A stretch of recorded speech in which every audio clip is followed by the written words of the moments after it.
Hello বন্ধুরা, আমি এখন ডিউটিতে।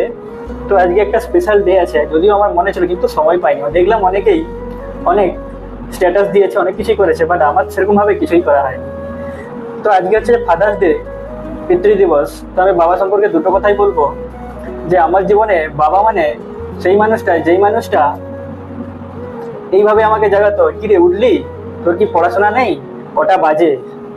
বাবা মানে সেই মানুষটা যে নিজে খালি পায়ে লোড বয়ে নিয়ে গিয়ে ইনকাম করে আনতো শুধু আমাকে জুতো কিনে দেওয়ার জন্য।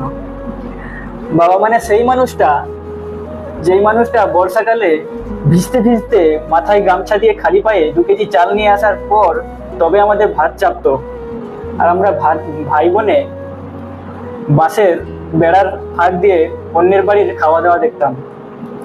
বাবা মানে সেই মানুষটা, যেই মানুষটা পুজোর সময় 4 জন ফ্যামিলির মধ্যে 3 জনের কেনাকাটা করে দেওয়ার পরেও দোকানদার জিজ্ঞাসা করতো যে তোমার জন্য একটা লুঙ্গি দিলাম, বাবা বলতো আমার লাগবে না, আমার পুরোনোগুলো এখনো ভালোই আছে, নতুন লুঙ্গি কেনার দরকার নেই।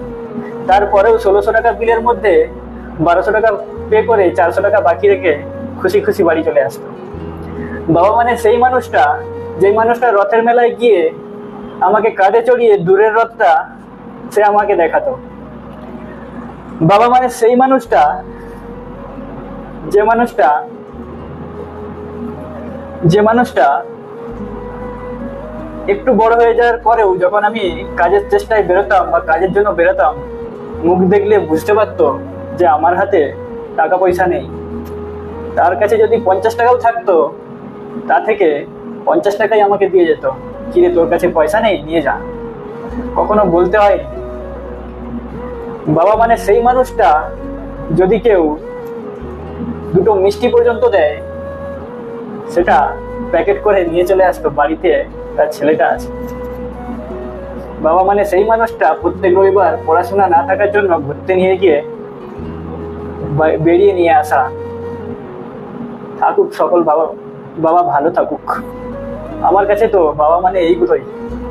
জানি না কবে বাবার দায়িত্ব নিতে পারবো।